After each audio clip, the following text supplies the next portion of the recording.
Welcome to Season 5 of Outstanding Women Leaders, Witty and Wise Conversations. I'm your host, Katie L. Eads, founder and chief owl at Outstanding Women Leaders, professional coaching and podcast, an organization dedicated to empowering women in leadership, relationships, and life. Owl is on a mission to host 100 million witty and wise conversations that inspire you, disrupt the way leaders think, and stir your soul into aligned action. That inspiration begins with a set of rules for our conversation. Nobody gets to be wrong. Nobody gets to be right. Everybody gets to be vulnerable. My favorite, everything is included. We do not edit here. This conversation is exactly what it needs to be in this moment in time. We've asked our guests to join us via video to allow us to create authentic connection. Eyes are the window to the soul. You'll be seen here. You'll be heard. There is space for you. When this conversation comes to a close, I will ask our guests 3 questions. If you've tuned in before, you know what they are. If you haven't, you don't want to miss them. But enough about me. Meet Allison Holley Andromedan. Did I say that last part right? Andromedan. All good. Andromedan. A starseed channel, an awakening guide. We can always count on Katie to pronounce everything wrong. Allison's life purpose and greatest joy is to be of service through shining her light and being a grounded channel of unconditional love. In 2012, she found herself overwhelmed by the intensity of a spiritual awakening. Her awakening was not subtle. She began seeing energy and beyond our current time and space paradigm. Many new awarenesses and gifts opened up to her, including moments of spontaneous channeling and visions of the future. Although it was a somewhat scary time, deep within, she began to feel stillness and a confirmation of what she had always felt, that she is here for a purpose and that there is so much more to life than the standard human experience we perceive. She has come to see that we are all unique and beautiful souls sharing this physical realm experience together. Each of us has gifts to offer in the building of a newly awakening world. Her approach to service is one of deep recognition for who you are and a desire to help you uncover your brightness. She understands the game that is life, and so she knows that you are also a master going through the process of awakening to your higher frequency truth. Yes, no more gurus, guides only. I love that. I love that. Welcome. 2012 was a pivotal year for me too. I sat in a park after I quit my job and built a company. I'd love to hear more about your 2012 experience. Well, it's really interesting. And thank you for having me, by the way. This is so much fun. My pleasure. My awakening actually started as the result of a breakup. And I was living in Idaho at the time, in Boise. So at the time, it's interesting to recall this story because it really just becomes a story. You know, everything is a story that we then shift the perspective, and it's just this kaleidoscope of movement.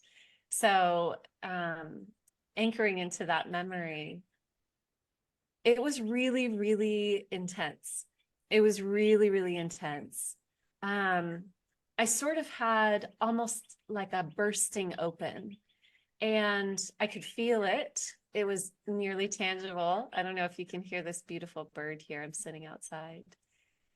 But my crown opened, so much opened in terms of my ability to perceive beyond the physical.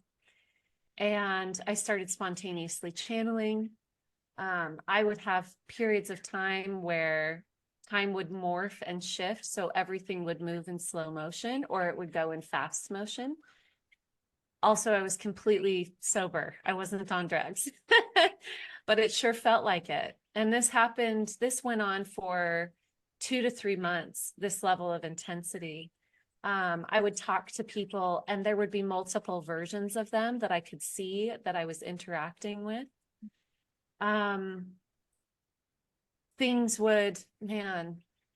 Actually, it's really kind of fun to remember. There would be times where I would be driving and I would see number synchronicities or a symbol. And it wasn't like, oh, that's cute, 111. It would actually spin me to the point where I'd have to pull my car over things would be going wah, wah, wah, wah, you know, it was so, so, so intense. It really was like I was on psychedelics. And so, as I'm sure you can imagine, it was a bit hard to function in the regular human way that I had been.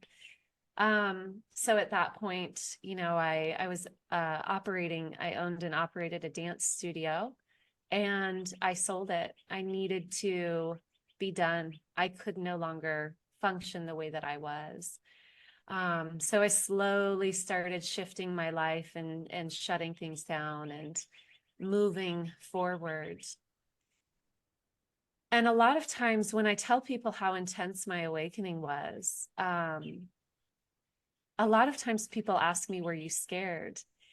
And no, I felt so real at that time. I felt more myself. Reality felt more normal. And it was a confirmation.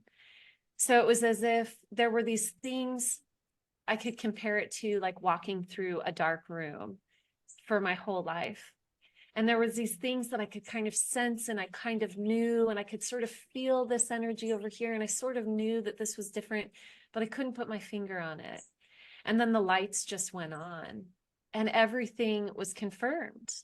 Oh, I get it. I did feel this energy and now I see it. You know, now I really know it. And really beyond things that I had on a conscious level considered, those were shown to me as well. You know, one example that I could give is this is how I discovered that I am a starseed, but it was always something that I knew my whole life, even growing up in a, you know, in a religion where there wasn't the concept of reincarnation. I knew that this was my first time here on Earth. I knew that this was not what I was familiar with, even though the way that I grew up was, well, of course, all of us, it's our first time. I was like, wait a minute, I really know that this is a foreign land for me.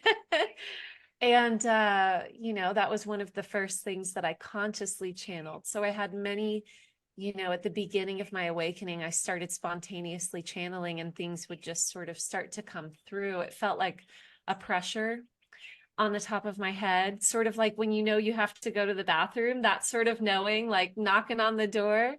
And then I would let the stream of consciousness come through and I would vocalize it. Especially there at the beginning, I would somewhat go into such a lucid state that I would be a little bit unconscious, meaning I am a conscious channel. So I am fully present for every one of my channelings. And at the beginning, that stream of consciousness was so strong that I would come out of the channeled state and I wouldn't necessarily remember what I said. That happens sometimes now, but for the most part, I can remember at least the frequency of what's coming through, and I am very present for it. But yeah, there was just so much going on at that time. And then it took several years for me stabilizing in that energy, stabilizing in the stream of light that was coming through, and learning how to navigate as a human with this new awareness and this new capacity of consciousness. So. And we fast forward to present day, and you've written, is this your first book? It's my second. Second book. When do you write your first book, and what is that one about? The first one's called The Era of the True Creator.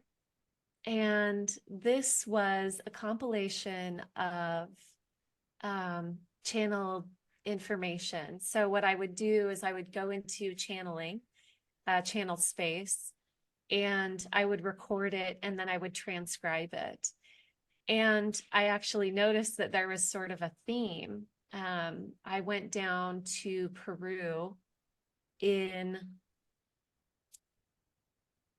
I think it was 2014, 2015, maybe 2016. It was a few years after the initial spark of my awakening. And I did a tobacco medicine journey, which is where you drink boiled tobacco juice. And the shaman that I was working with actually put garlic in it. So it was very potent. And this has an energetic cleansing effect on the body. So I did that. It was a 7-day diet, very, very powerful. Cleansed a lot of the fear that I'd experienced in my life.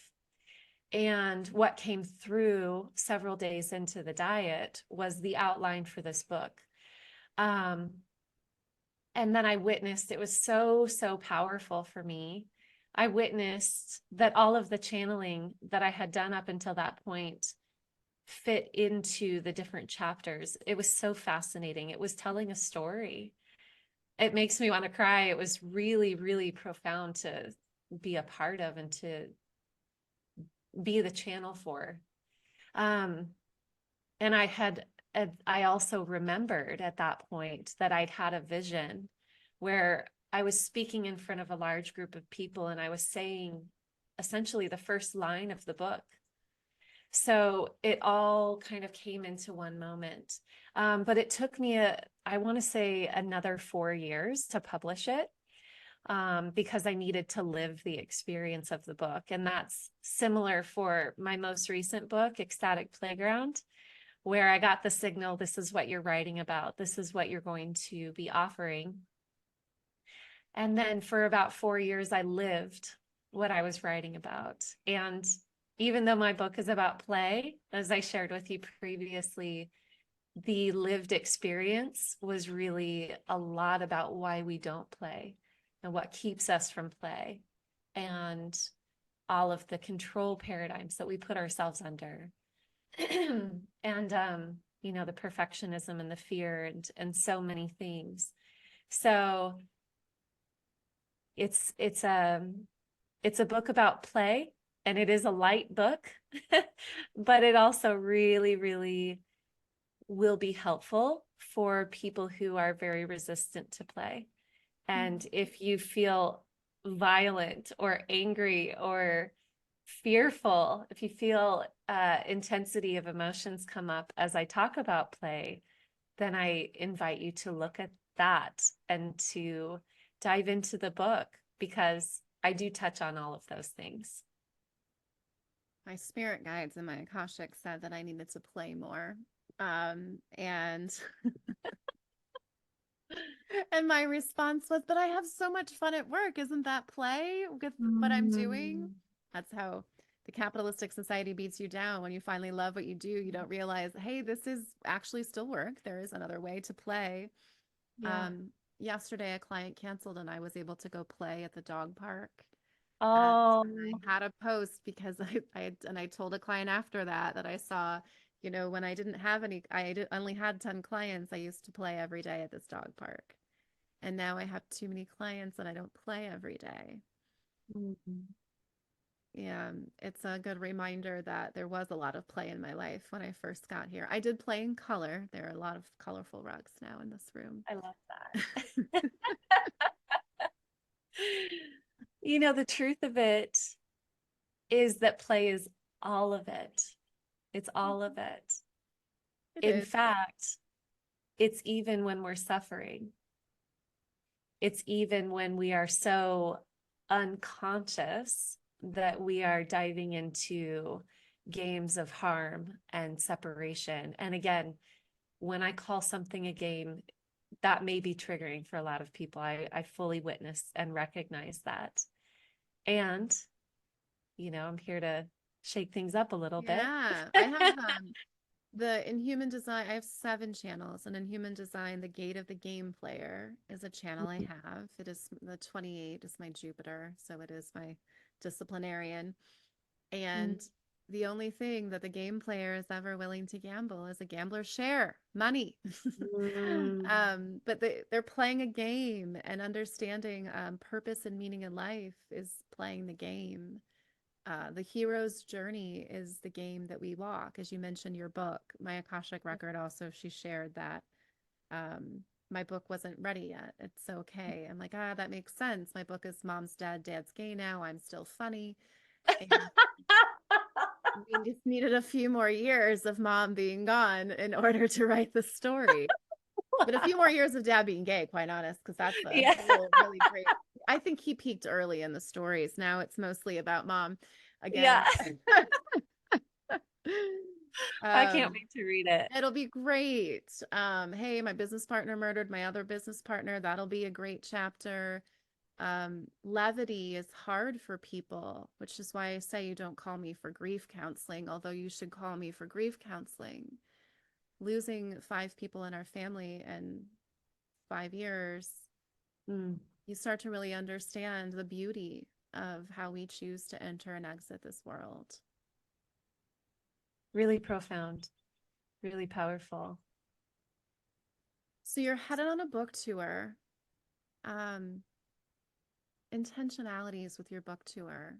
Of course, you're awakening people. Of course, you're pulling people into channeling.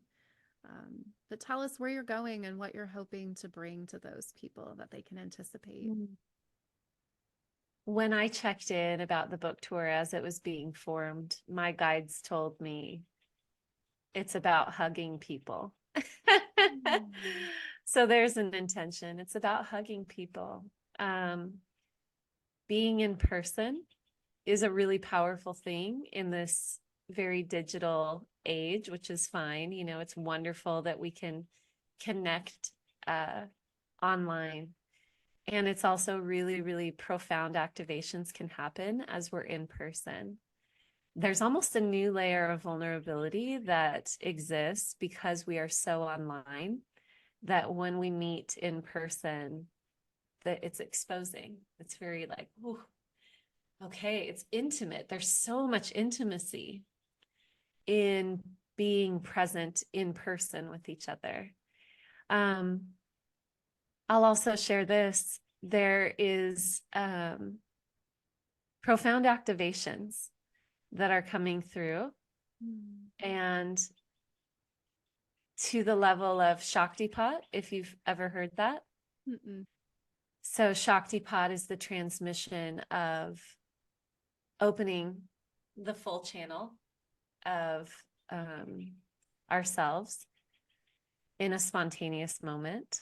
So, and spontaneity is a lot of the topic in Ecstatic Playground, that actually spontaneity is our access to the divine harmony that we all always exist in. And what we call order and things like that, that's really our mental paradigm trying to stay stuck and stagnant. So the spontaneity of activations and energy transmission as they move through, you know, what I'm seeing right now is sort of like when you play that game, Crack the Whip, which I actually just played at my brother's wedding. It was a wild wedding, and everybody grabs hands and the person in front runs. It's all over the dance floor or the playground. And then by the time that energy reaches the end, the last person, they're just flying through the air, right? It's cracking the end of the whip, right? So that's sort of the example that's coming through of how these energetic transmissions occur. We can really transmit that and really feel it. And so we're going to be playing. We're going to be playing. I like that you remind people about being spontaneous. You know, there's that beautiful picture of chaos, which is taking apart every single little stick on an evergreen and laying them out based on their order. And there is spontaneity, which is a beautiful branch that goes on the evergreen, when actually your mind would say that's chaos because it's not ordered from shortest to tallest. They label spontaneity as ADHD or impulsivity, and we forget that beautiful things only ever came out of a spontaneous combustion. Yes. Apparently that was the only time that spontaneous was ever good, was in that one combustion. Combustion. We keep talking about. Everything else was methodical and orderly and required. Yeah. You know, for the Christians that listen, I think of Jesus, these things I have done, you will do and more. And what you're really pointing to for people is their own Christ consciousness and their own awakening. These things, you have been healed because you believed. There we go. My favorite placebo, Jesus. I love you really love to poke the bear. I love it. Well, Jesus was supposed to be a 5'1". I did poke a bear once when I was joking about being like Jesus. They do not like that joke. Yeah, yeah. You know, being hung up on a cross. It was a proverbial cross, but 33 was a big year for me too. Oh my God, I'm snorting. I think the modern mystic needs to be funny. What are your thoughts on that? You know us well.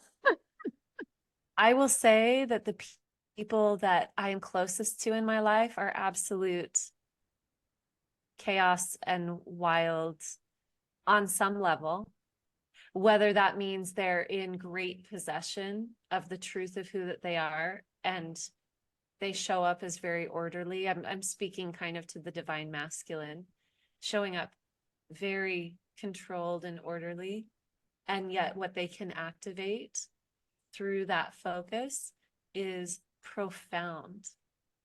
Or I do legitimately have some very chaotic, wild friends because they get the joke, because they really get the joke. I think to laugh on that level, you get the joke, you know? I mean, we have phrases for it. Those who were seen dancing could hear the music. There is music that exists in all of creation.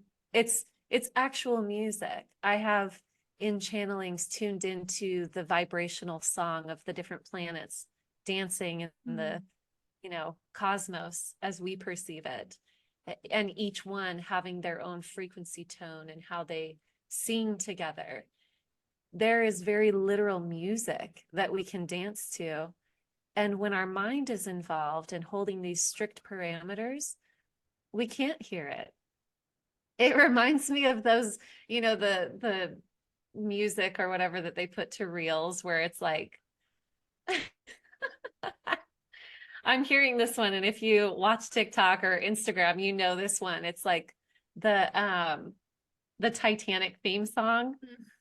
And then it goes, wah, wah, wah, it does like somebody playing a very bad version of the flute of that song from the beautiful version to that. And that's really the interpretation our mind goes through. It's like the beautiful, the singing of the entire cosmos of all that is coming together. It is the most beautiful song. But what we do when we interpret it from the mind is we're like, oh, I don't know about that horn section. That's a lot of noise. Let's take that out. I'm going to control the parameters here. And it turns into that weird, like, flute part, and then we call that music, and it's the only acceptable way to live. So really what we call chaos is just letting in more and allowing it all to simultaneously exist, which is why when we go into the realms of oneness, the duality, the duality comes together. It doesn't cease to exist. It just coexists. The good and the bad are the same thing. And yeah, I'm going into Well, I like to tell people territory. that, maybe Judas was the humble one in the story because in order to have the story, Judas has to betray Jesus. It's And absolutely true. Judas did kill himself, so he might have been a little humble. I don't know, but it doesn't actually matter. My tagline is rewrite your story, so that you can tell one that's funny and that you enjoy telling. Oh my But God, I love also that. that highest expression of like the victim and villain. We always put the hero on the cross, but we forget that the villain gave the hero the story to begin with. And that's that Really, circle of narcissism versus selflessness and and perfectionism that we had chatted about on the bonus episode. which you should absolutely tune in to learn a little bit more about Allison's quiz that she's created. If you are, for me, play is remembering that we're all like scientists and we're all experimenters. There's probably a reason why when I was a child, I was an only child, I would plug the sink before bath time and I would go through the cabinet and like mix like alchemy, right? Like just pouring things in. I never tasted anything. I wasn't dumb to think this would be delicious. This is poison. But it would turn colors and I would mix it. And I don't really know what I was doing. I was a kid. But I always played. And everyone knows that their best thoughts come in the bathroom when they're showering because your nervous system is trained that we play in the tub. Where are some of your favorite places to play as an adult? God. Okay, well, controversially, honestly, in the realms of sexuality, Hmm. that's so much fun to play in. Having a human body, all of the different experiences, the energies that we can run through ourselves. I love that realm of play. I teach in sexuality. I teach in ecstatic body practices because I love it. I love connection. I think I love to play in so many different ways. This earth and this experience of being human is so incredible. I love playing outside. I love playing in nature. I love playing in the combination of those two, not necessarily sex outside, but I love that too. But, I just went on a pretty extreme hike. I hiked an active, well, no, the volcano that I was on was not active, but I hiked near an active volcano. It was a really intense hike. I love playing through my body and connecting to nature. God, what else do I love to do? I love to hear people's passions. I love to connect with people, talk to people. I love to know what somebody's excitement is and then play that game with them. I love when people play my games. I love to create games that people play. I was the kid Hmm. that would always, I would play school and Yeah. I would always be the teacher and I would actually give homework and expect it to be done. I I would, was not that strict of a teacher. yeah,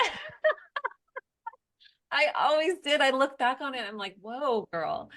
I, um, I would put plays on and I was the director. Sometimes I would star in it too, right? But everybody was choreographed and I love doing those things. So in my adult version of that, creating events that people get to play in, creating the games and the containers for that.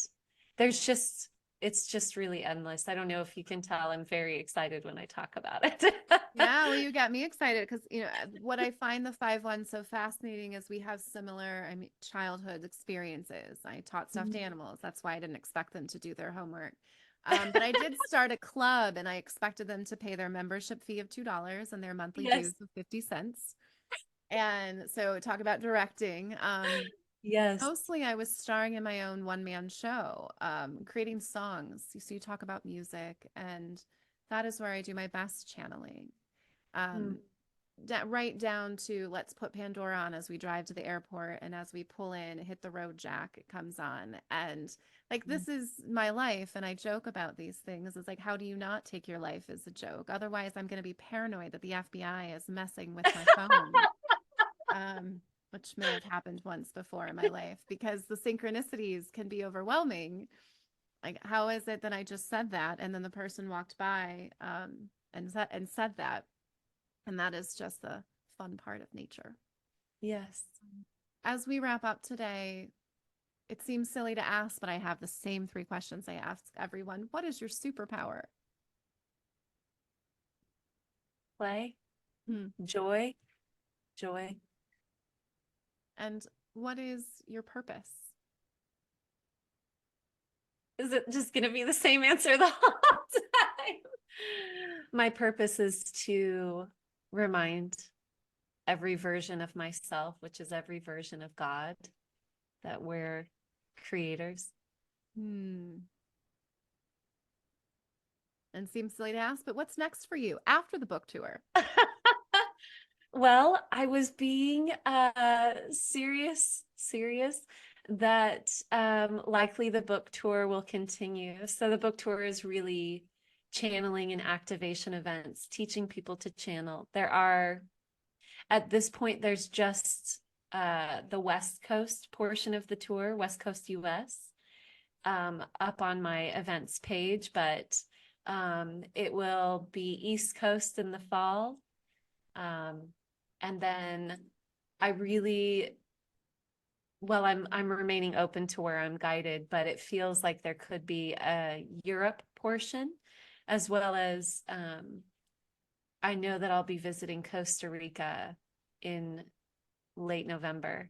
So the international portion also starting, but yeah, continuing this. Yes, your purpose. Yeah.